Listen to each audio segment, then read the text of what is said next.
Indira Gandhi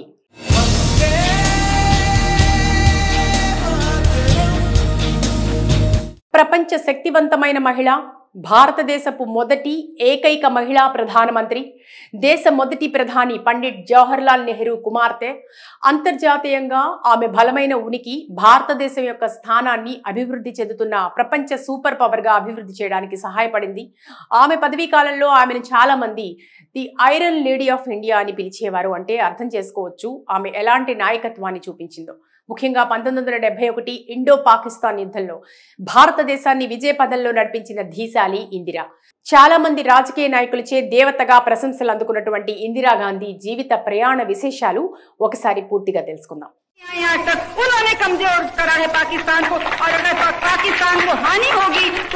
Indira Gandhi 1917 November 19న జన్మించారు. ఆమె అత్యంత ప్రఖ్యాతిగాంచిన కుటుంబంలో స్వతంత్ర భారత తొలి ప్రధాని పండిట్ జవహర్లాల్ నెహ్రూ గారి కుమార్తె. చదువుపై తనకున్న ఆసక్తి వర్ణించలేంది. Ecole Nouvelle, Bex Switzerland, Ecole International, Geneva, Pupils Own School, Pune, Bombay Badminton School, Bristol, Visvabharati, Santiniketan, Somerville College, Oxford వంటి ప్రముఖ విద్యా సంస్థల్లో ఆమె చదువుకున్నారు. అనేక అంతర్జాతీయ విశ్వవిద్యాలయాల నుంచి గౌరవ డాక్టరేట్లు, డిగ్రీలు పొందారు. ప్రముఖ విద్యా సంస్థల నుంచి విద్యను అభ్యసించిన నేపథ్యం కలిగిన ఇందిరాగాంధీ కొలంబియా యూనివర్సిటీ నుంచి విశిష్ట ప్రశంసాపత్రం అందుకున్నారు. స్వాతంత్ర్య పోరాటంలో ఇందిరాగాంధీ చురుకుగా పాల్గొన్నారు. బాల్యంలో ఆమె బాల్ చర్ఖా సంఘ్ స్థాపించారు. 1930లో సహాయ నిరాకరణ ఉద్యమంలో కాంగ్రెస్ పార్టీకి సహాయంగా ఉండేందుకు పిల్లలతో కలిసి వానర్ సేన ఏర్పాటు చేశారు. 1947లో ఢిల్లీలో అల్లర్లకు గురైన ప్రాంతాల్లో సేవా కార్యక్రమాలకు నాయకత్వం వహించారు. ఇందిరాగాంధీ 1942 మార్చి 26న ఫిరోజ్ గాంధీని వివాహమాడారు. ఆమెకు 2 కుమారులు. 1955లో కాంగ్రెస్ వర్కింగ్ కమిటీ, పార్టీ ఎన్నికల కమిటీల్లో సభ్యురాలుగా నియమితులయ్యారు. 1958లో కాంగ్రెస్ కేంద్ర పార్లమెంటరీ బోర్డు సభ్యురాలుగా నియమితులయ్యారు. ఏఐసిసి జాతీయ సమగ్రతా మండలి చైర్పర్సన్ గా 1956లో అఖిల భారత యువజన కాంగ్రెస్ ప్రెసిడెంట్ గాను పనిచేశారు.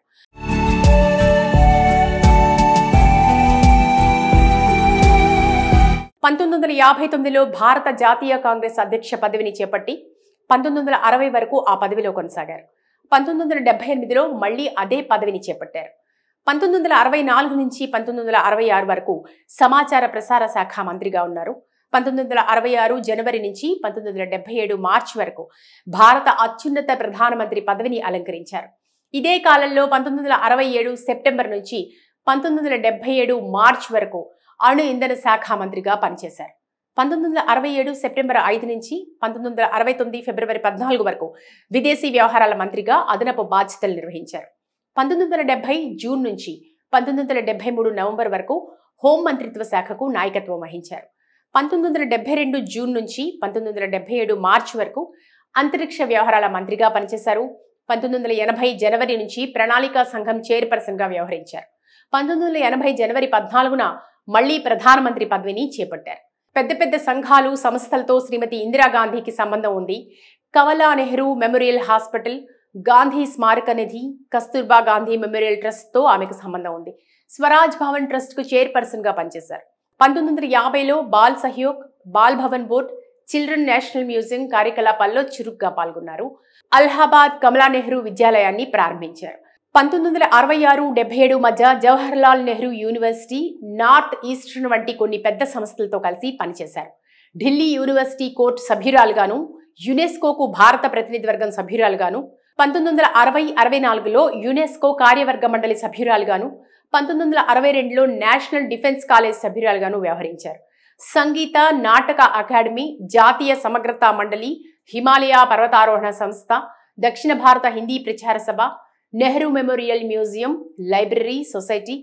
ताकत या योग्यता देश के सेवा में नहीं डाल सकते, तो मुख्य काम Nehru memorial museum, library, Jawaharlal Nehru memorial fund తో కూడా ఆమెకు సంబంధం ఉంది.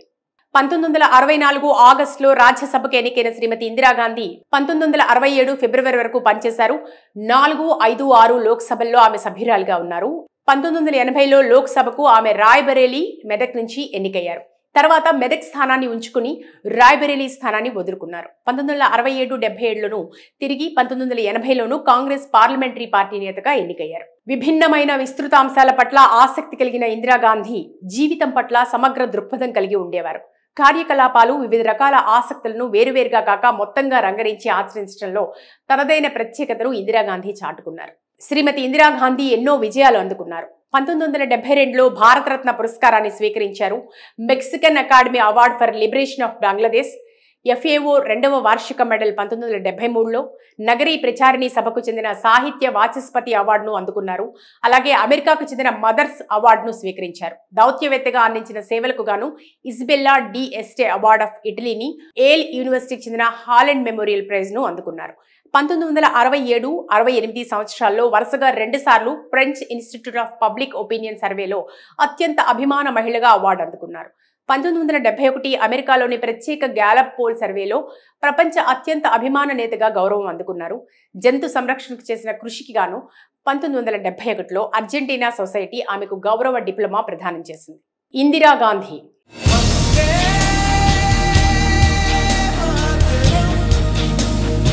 ప్రపంచ శక్తివంతమైన మహిళ, భారతదేశపు మొదటి ఏకైక మహిళా ప్రధానమంత్రి, దేశ మొదటి ప్రధాని పండిట్ జవహర్లాల్ నెహ్రూ కుమార్తె. అంతర్జాతీయంగా ఆమె బలమైన ఉనికి భారతదేశం యొక్క స్థానాన్ని అభివృద్ధి చెందుతున్న ప్రపంచ సూపర్ పవర్గా అభివృద్ధి చేయడానికి సహాయపడింది. ఆమె పదవీ కాలంలో ఆమెను చాలా మంది the iron lady of India అని పిలిచేవారు. అంటే అర్థం చేసుకోవచ్చు ఆమె ఎలాంటి నాయకత్వాన్ని చూపించిందో. ముఖ్యంగా 1971 ఇండో పాకిస్తాన్ యుద్ధంలో భారతదేశాన్ని విజయ పదంలో నడిపించిన ధీశాలి ఇందిరా. చాలా మంది రాజకీయ నాయకులచే దేవతగా ప్రశంసలు అందుకున్నటువంటి ఇందిరాగాంధీ జీవిత ప్రయాణ విశేషాలు ఒకసారి పూర్తిగా తెలుసుకుందాం.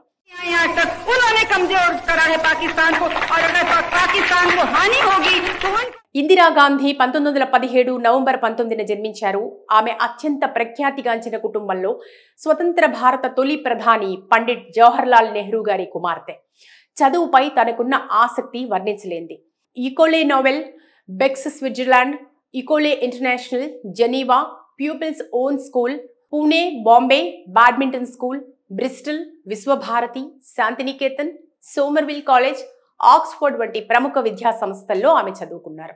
అనేక అంతర్జాతీయ విశ్వవిద్యాలయాల నుంచి గౌరవ డాక్టరేట్లు, డిగ్రీలు పొందారు.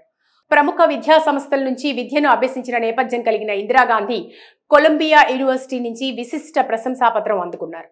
స్వాతంత్ర్య పోరాటంలో ఇందిరాగాంధీ చురుకుగా పాల్గొన్నారు. బాల్యంలో ఆమె బాల్ చర్ఖా సంఘ్ స్థాపించారు. 1930లో సహాయ నిరాకరణ ఉద్యమంలో కాంగ్రెస్ పార్టీకి సహాయంగా ఉండేందుకు పిల్లలతో కలిసి వానర్ సేన ఏర్పాటు చేశారు. 1947లో ఢిల్లీలో అల్లర్లకు గురైన ప్రాంతాల్లో సేవా కార్యక్రమాలకు నాయకత్వం వహించారు. ఇందిరాగాంధీ 1942 మార్చి 26న ఫిరోజ్ గాంధీని వివాహమాడారు. ఆమెకు 2 కుమారులు. 1955లో కాంగ్రెస్ వర్కింగ్ కమిటీ, పార్టీ ఎన్నికల కమిటీల్లో సభ్యురాలుగా నియమితులయ్యారు. 1958లో కాంగ్రెస్ కేంద్ర పార్లమెంటరీ బోర్డు సభ్యురాలుగా నియమితులయ్యారు. ఏఐసిసి జాతీయ సమగ్రతా మండలి చైర్పర్సన్ గా 1956లో అఖిల భారత యువజన కాంగ్రెస్ ప్రెసిడెంట్ గాను పనిచేశారు.